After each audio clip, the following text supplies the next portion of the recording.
Bueno, buenas tardes. Estamos aquí los Eternautas, que en este caso para esta tarde son Lázaro Covadlo, David Monteagudo y quien les habla, José Matas, tres escritores que esta tarde nos reunimos aquí para hablar de libros y de películas.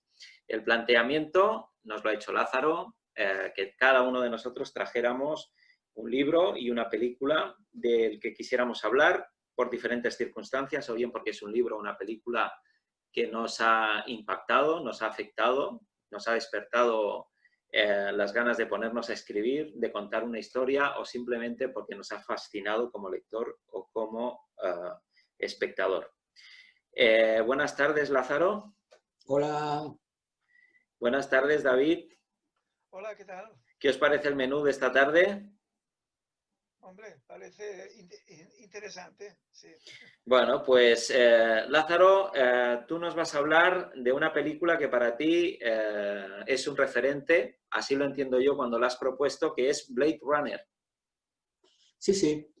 Bueno, Blade Runner es un referente para mí y supongo que para muchísima otra gente. Es una película que mucha gente ha visto y supongo que quienes están viendo esto que estamos presentando, muchos de ellos lo habrán visto. Es una película que me ha tocado con, y perdón por el lugar común, fibras íntimas, ¿no? Entonces,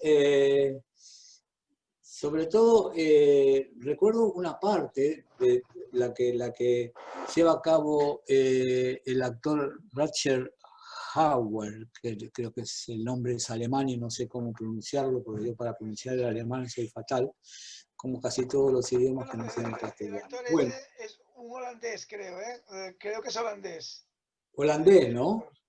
Sí, entonces debe ser en holandés, que también es un idioma germánico. Bueno, y por lo menos cuando dice, todos mis recuerdos se borrarán como lágrimas bajo la lluvia, ¿no? Y bueno, como sabéis, trata de unos replicantes que son unos seres creados por ingeniería genética para servir a los seres humanos. Y a mí lo que me llamó la atención es el planteo existencial que hace, ¿no? Sobre en qué medida se es humano y en qué medida no se lo es, ¿no? Y en fin, aparte de todo eso, un poco me enamoré de Zheng Young, que es una actriz que aparece ahí, ¿no? Y también aparece una que es muy guapa en su día, porque esta película es del 82, supongo que ahora será una señora madura guapa, Daryl Hannah, ¿no? Y Hombre, el, digamos que tonto no eres, ¿eh? O sea, ya tienes buen...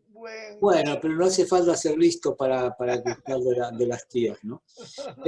Bueno, la película parte se basa en la novela de Philip Dick, que se llama Sueñan los androides con ovejas eléctricas, ¿no? Y, y está dirigida por Ridley Scott, que también es un director que me gusta mucho. Y bueno, no mucho más se me ocurre decir ahora sobre esta película. Más me interesa... Yo te quería preguntar, Lázaro, cuando has dicho antes Sí.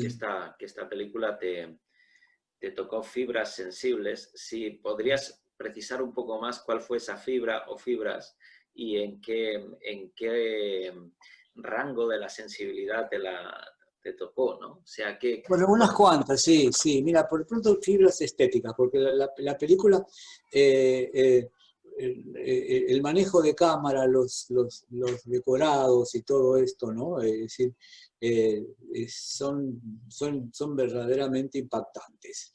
Por otro lado, digamos, el planteo casi filosófico que permite hacer la película, ¿no? Sobre la condición humana. O sea, es esas películas que me han dejado pensando, ¿no? Yo creo que lo importante de una obra artística, y no solo me refiero a una obra cinematográfica, literaria, sino incluso la pintura, desde luego, y la música, es cuando te queda adentro, cuando te deja pensando, ¿no? Yo la vi prácticamente en el año de su estreno, ¿no? Y no me acuerdo si la vi en 1982 o 1983, y luego la volví a ver, ¿no? Pero todavía la sigo recordando, ¿no? Es una película que la sigo recordando. Y eso es lo que te puedo decir. En Bueno, tú fin. también eres un gran admirador de esa película, ¿verdad, David? Yo sí, sí, sí. Es una película, es muy curioso porque yo tengo alguna experiencia similar a lo que contaba Lázaro, porque aunque Lázaro la vería con más años que yo esa película la vi cuando tenía 20 años, cuando se estrenó, y yo también me enamoré de Son Young, de, la chica que en la película se llama o sea, la Rachel, esta replicante. Y sí, es una película que yo he visto además otras veces luego, ¿no? O sea que he vuelto a ver, he vuelto a ella. Y es verdad todo esto que lo que ha dicho Lázaro, un poco comparto con él, el tema que desde el punto de vista visual es muy espectacular. Es una película hecha con una visión muy pictórica, porque Ridley Scott es un hombre que en muchas de las películas que ha hecho hay una herencia, hay todos unos referentes culturales y sobre todo pictóricos que siempre se refieren siempre a pintura del barroco o incluso del Renacimiento. Y en esta película, para una persona con curiosidad o con inquietudes pictóricas, digamos, el caso es que descubre en esta película muchas referencias. Hombre, por ejemplo, El Detective, ¿no? Porque también es una película, en cierto modo, de detectives clásica, ¿no? En el sentido de que hay el Richard Deckard que es el Blade Runner, el que tiene que perseguir a los replicantes. Este hombre, como consigue una de las pistas más importantes que le llevan a encontrar a una de las...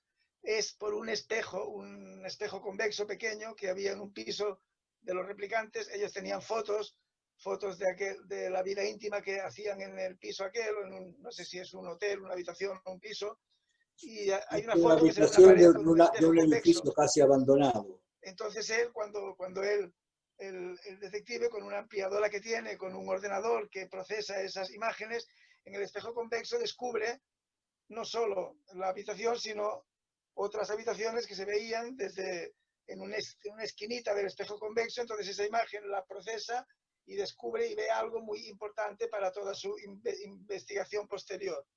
El espejo convexo recuerda muchísimo al del cuadro El matrimonio Gandolfini, creo que es, un cuadro de la escuela flamenca que es muy famoso, de la escuela flamenca, que es de la patria de Rutger Hauer, ¿no?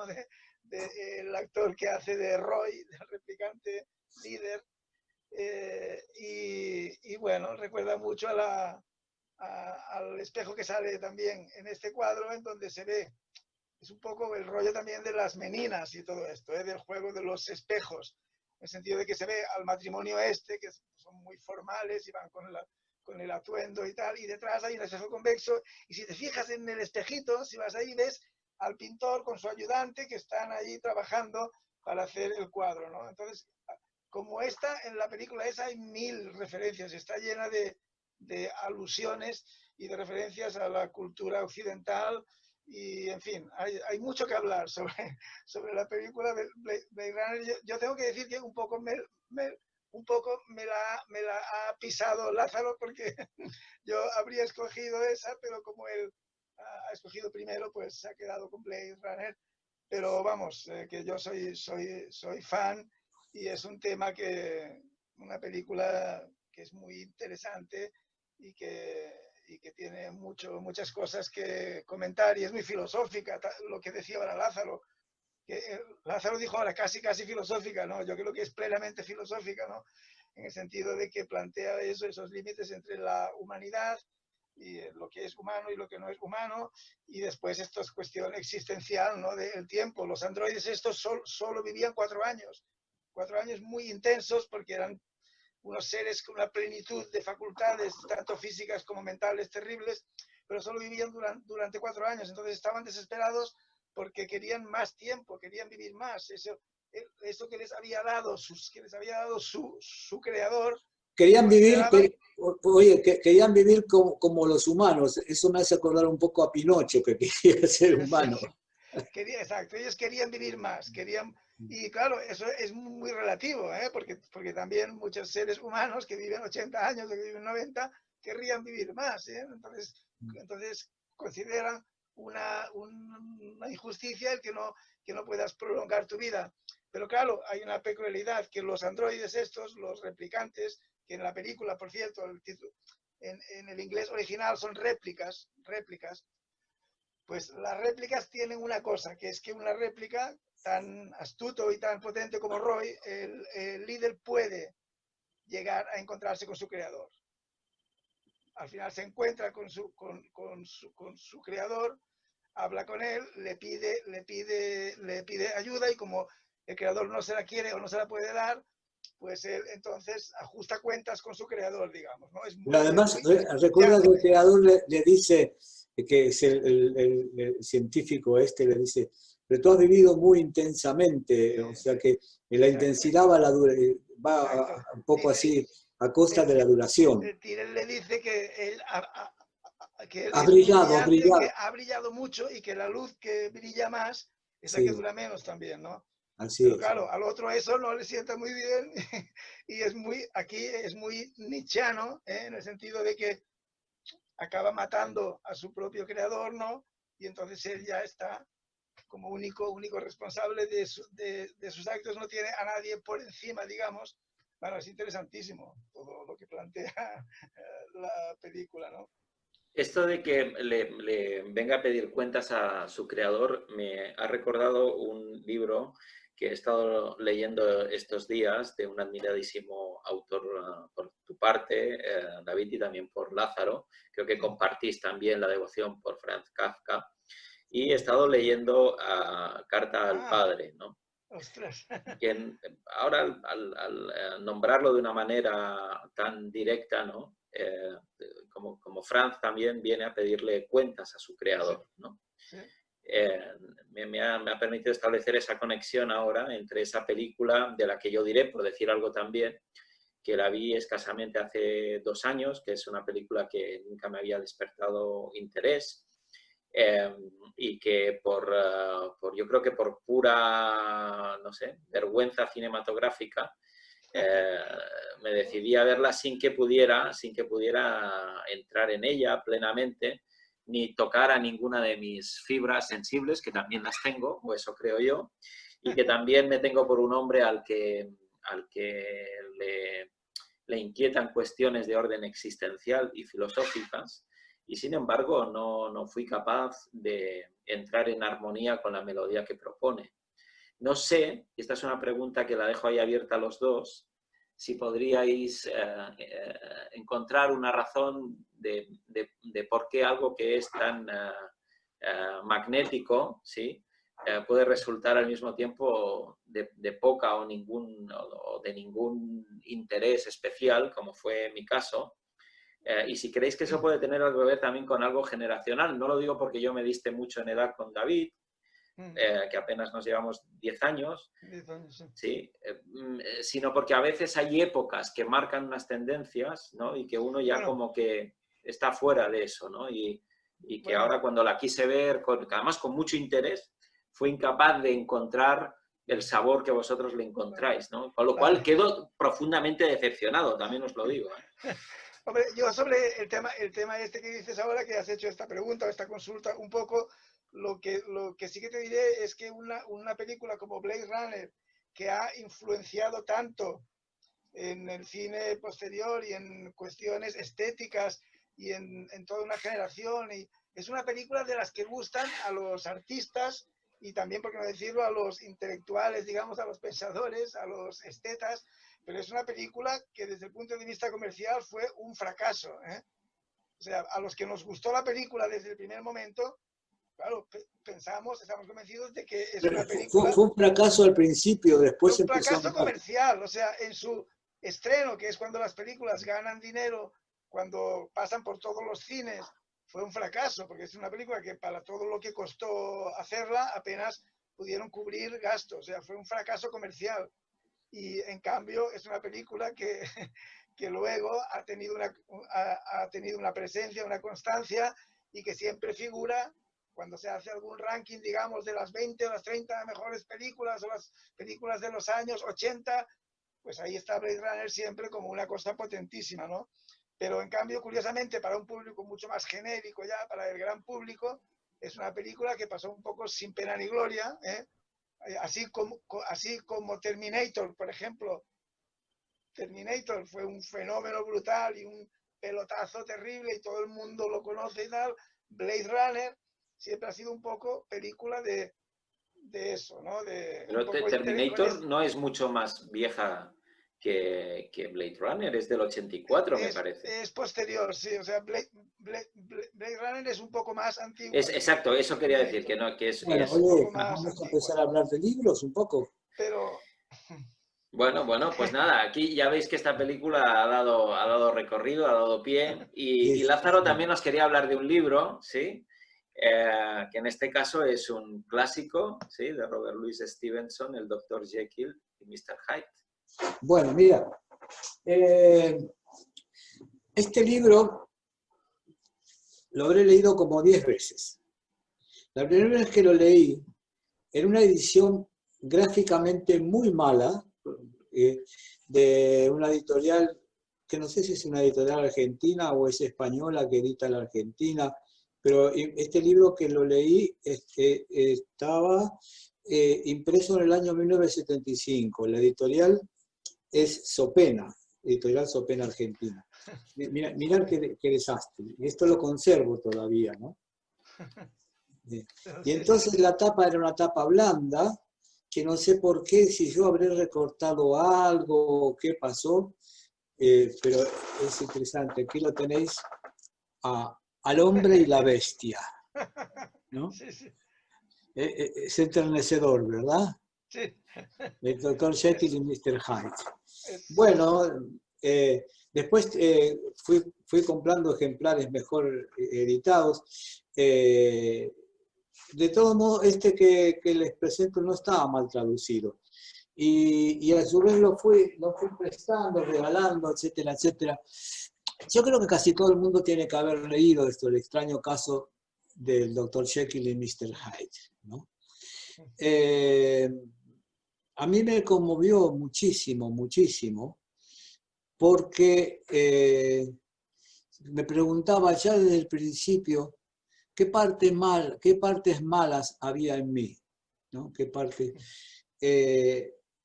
Pero no me conmovió, mejor dicho, me conmovió intelectualmente, ¿no? En ese entonces, cuando era un muchachito de 15 años o quizá de menos, cuando lo leí por primera vez, ¿no? Me conmovió intelectualmente. Con el paso de los años, ahora que tengo 84 y ya hace por lo menos 10 años más desde entonces, me lo planteo el tema del bien y el mal, ¿no? No tanto intelectualmente, sino hasta en lo personal, ¿no? Y me planteé qué cosas malas habré hecho yo. Entonces me he encontrado por primera vez con la culpa y con el remordimiento, ¿no? Cuando tenía 25, 30, 35 años, no sabía qué es esto de la culpa, del remordimiento, ¿no? No lo encontraba por ningún lado. Pero con el paso del tiempo, si uno recuerda cosas que considera que puedes haber hecho sufrir a otras personas o a otros seres, puede ser a un animal incluso, entonces el remordimiento surge y te fastidia bastante. Bueno, todo esto es es una vueltita para hablar de este libro que no voy a contar mucho de qué trata, porque yo supongo que casi todos los que están viendo esto lo tienen que haber leído, ¿no? Además, ahí está mi admiración por Robert Louis Stevenson, ¿no? Que fue un tipo extraordinario que vivió 44 años como Kafka, ¿no? Murió joven y tuberculoso en una isla creo que en Samoa, ¿no? Y ahí lo llamaban Tusitala, los nativos, que es el que cuenta historias, porque él se dedicaba a contarles, reunía a sus nativos y les contaba lo que les salía de la cabeza. Era tremendamente fructífero, siempre estaba inventando historias, ¿no? Se había casado con una mujer norteamericana, Fanny Osborne, que a su vez era divorciada, era mayor que él, y había llevado a la isla para vivir con él a su hija y su hijo, ¿no? Que todos lo querían mucho a Stevenson, y él a su vez correspondía a eso, ¿no? Entonces, vuelvo al tema de esto, El hombre y la bestia, que esa fue una película que se estrenó en la Argentina, ¿no? En base a esta obra. Tengo entendido que muy pocas películas o obras de teatro realmente reflejan, son fieles a la trama del libro, ¿no?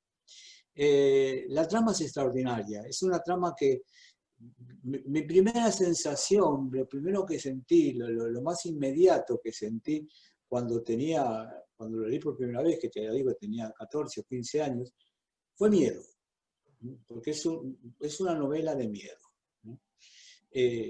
Y no sé si calificarla como novela o un cuento largo, pero más bien diría que es una novela corta, quizás, esta manía que hay de encuadrar los géneros. Y así posteriormente, después vinieron otros planteos, ¿no? Los planteos así sobre el bien y el mal, y sobre la posibilidad que tenemos los humanos de ser muchas cosas. Un ser humano puede ser muchas cosas, no al mismo tiempo. Muchas cosas a lo largo del tiempo, a lo largo del día incluso, ¿no? Y entonces, además el planteo sobre qué es el bien y qué es el mal, ¿no? Entonces una conclusión que saqué era que el mal casi siempre es activo, el mal está anclado en acciones. Hay una mala acción, ¿no? Que digo, uno, por ejemplo, le da una patada a un perro, pues es una mala acción, ¿no? Pero el bien se lo ve como pasivo. Se habla a veces de una persona y dice, sí, sí, es muy buen tipo. ¿Y por qué es buen tipo? Porque no le ha hecho mal a nadie. O sea, sobre lo que no ha hecho, ¿no? O sea, para ser bueno no hay que no ser malo. Ese es un planteo que me hice. Mientras que para no ser malo, desde luego, se necesita no ser bueno, pero además hacer malas acciones. Y entonces mi planteo cambió, y es que realmente el bien, ¿no? El bien también tiene que ser un bien activo, ¿no? Digamos, un bien que se ejecuta. El bueno tiene que ser un bueno activo, ¿no? Bueno, ese es un planteo que me trajo, entre tantos otros planteos que me trajo esto, ¿no? Además, sobre la posibilidad de que con sustancias exógenas así se pueda uno cambiar. Y efectivamente, si uno cambia, ¿no? Yo he probado, por ejemplo, cada tanto me he fumado un buen porrito y me cambia el estado de ánimo. He probado el LSD y el peyote y me ha cambiado el estado de ánimo, ¿no? Algunas veces uno se ha pasado con la bebida y te cambia el estado de ánimo. Y entonces te puedes volver más agresivo. O sea que efectivamente las sustancias exógenas te pueden cambiar. Pero hay un núcleo central en las personas, ¿no? Que siempre vuelve, que es como esas gomitas que se estiran, ¿no? Así que tú las tiras, pero cuando las sueltas vuelve a su largura inicial. Entonces ese ha sido mi planteo. Y y es un planteo que perdura hasta hoy, ¿no? Sobre qué es el bien y qué es el mal, ¿no? Y entonces, pocos libros, por ejemplo, me han proporcionado tanto que pensar. Sí, por supuesto, la metamorfosis de Kafka, por ejemplo, ¿no? O Baskerville el escribiente, de Melville, pero sobre todo esto, ¿no? Así que me ha proporcionado todo esto y por eso digo que son los libros que más me han impactado. Digo impactado porque no encuentro mucha otra palabra, ya que es una palabra que en realidad detesto, ¿no? Así que se ha usado mucho a partir de unos 40 años atrás, ¿no? Pero bueno. Pues eso es lo que tengo que decir sobre el libro este y sobre la película, no mucho más, no me sale mucho más. No, pero ya sobre el libro de Stevenson has dicho cosas muy interesantes, yo creo. Sí, sí. Fíjate que Bueno, permíteme, David, una pequeña apreciación, no tanto sobre el libro de Stevenson, sino sobre una de las cosas que ha dicho ahora Lázaro, que es que el mal está encarnado en la acción y pocas veces en la inacción, ¿no? sí, Y sin embargo, yo traigo a la memoria una de las escenas, en este caso de una serie de televisión que probablemente también habréis visto, que es Breaking Bad, en el que hay un momento en el que Walter ¿no? Puede salvar la vida de una persona, ¿sí? No lo ¿Sí? hace, sí, Y sí. no lo hace, ¿no? Y le habría bastado un mínimo gesto, ¿sí? Que es cuando la novia que se echa, el Jesse Pinkman, ¿no?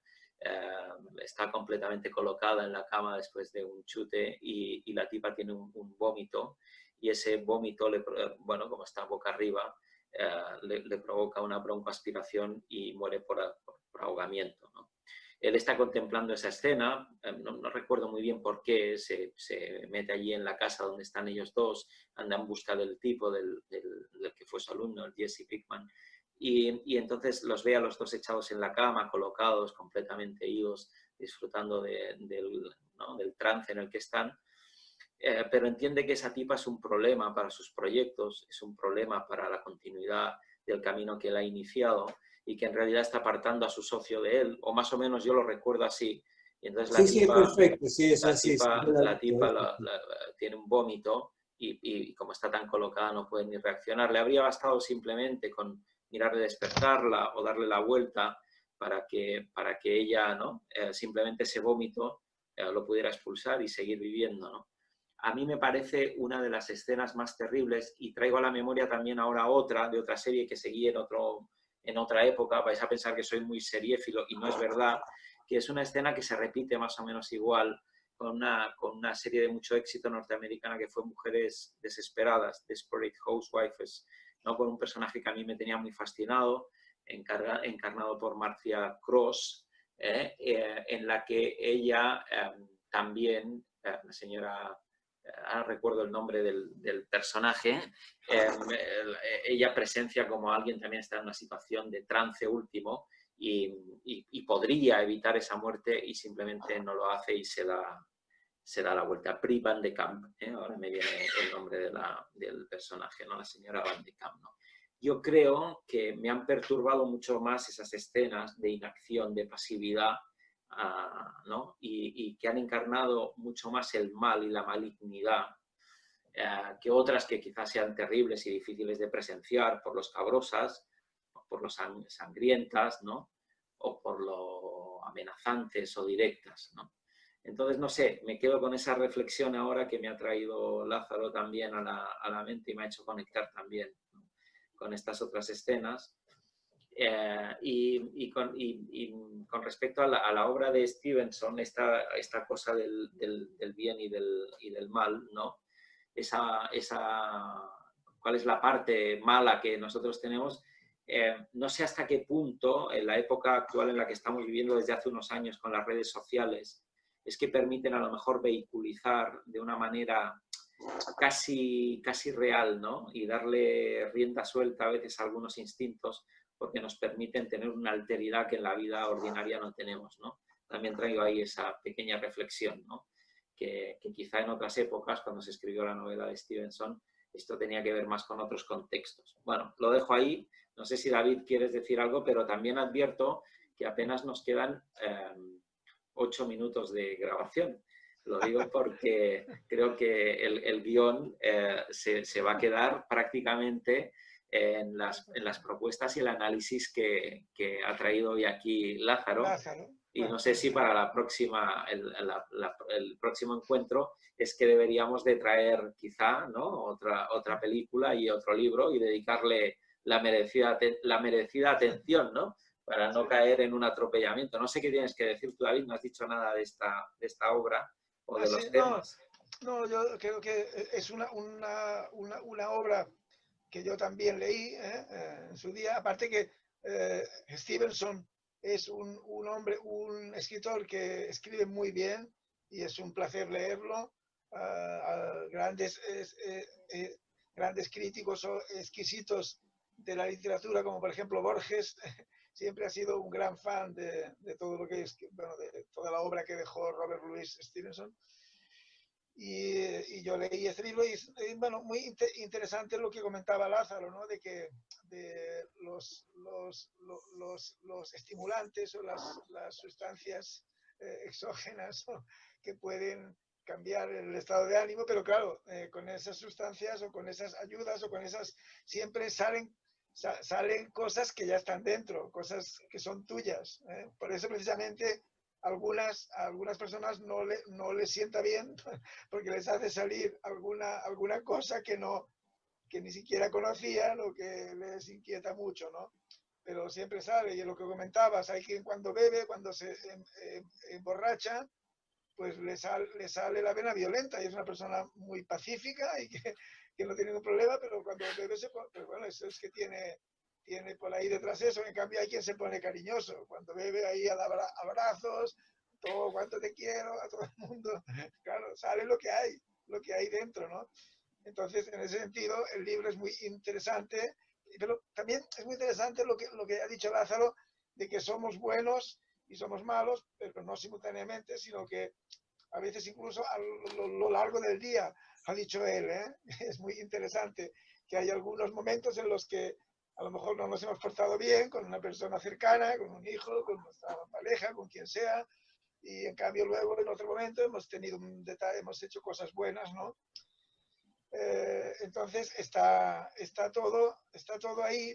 Tenemos las dos cosas, tenemos los dos aspectos, y el libro, lo que plantea el libro, lo que perseguía el Dr. Jekyll era poder disociarlo, ¿no? Poder separar y que poder quitar toda la parte esa negativa y quedarse solo con lo bueno, digamos, ¿no? Pero entonces ahí el experimento, como suele ocurrir en los libros y en las películas, para que haya un poco de vidilla, pues el experimento sale mal, se le complica, en el sentido de que, bueno, lo que le ocurre entonces es que sufre unas transformaciones y hay unos momentos en los que es completamente malo, tienes solo la parte negativa, y en cambio otros que vuelve a ser una persona. Bueno, en fin, que ha sido muy interesante todo lo que ha comentado Lázaro sobre el tema este.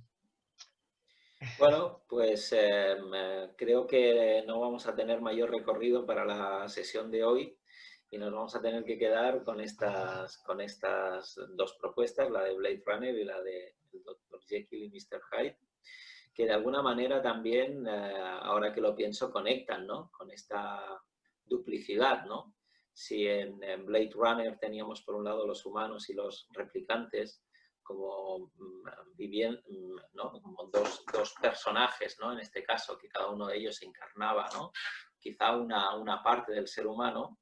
También en el Dr. Jekyll y Mr. Hyde tenemos también, ¿no?, dos personajes que encarnan quizá aquello que convive en uno mismo, ¿no? Por lo tanto, no sé si ambas obras compartirían algo, ¿no?, en una cierta esencia más allá, ¿no?, de la estética, de los momentos y de la historia que cuentan, ¿no? Esta duplicidad, ¿no?, en el ser humano, el bien, el mal, lo estrictamente humano o aquello que queda fuera. No sé si al final tendríamos que acabar, ¿no?, concluyendo si el mal también es algo propiamente humano o algo que el hombre debería pretender de erradicar, ¿no?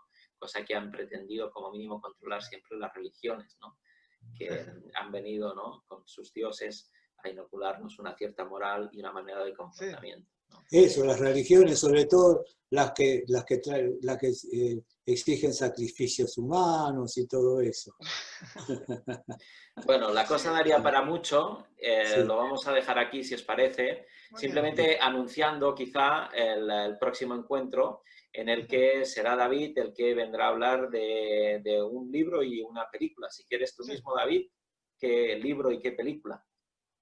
Bueno, sí, a mí me gustaría hablar sobre, por ejemplo, 2001, una odisea del espacio de Stanley Kubrick. Más que nada, aparte de también la influencia, todo lo que ha significado esta película, por la experiencia personal mía con la película, que fue muy intensa y muy potente también, porque la vi cuando era muy pequeñito, pero yo era un niño muy precoz y por lo tanto tuve una experiencia también, una epifanía, una revelación, ¿no?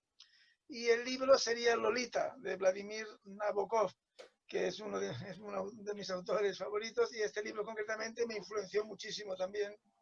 Y por lo tanto, bueno, tengo cosas personales que comentar sobre ambas cosas, y también como toda obra de arte que te gusta y que te ha impresionado mucho, pues buscas luego información o te vas un poco absorbiendo, te vas llenando de cosas que lees, que ves, que escuchas sobre el tema, y por lo tanto también tienes cosas interesantes que contar sobre ambas cosas en este caso.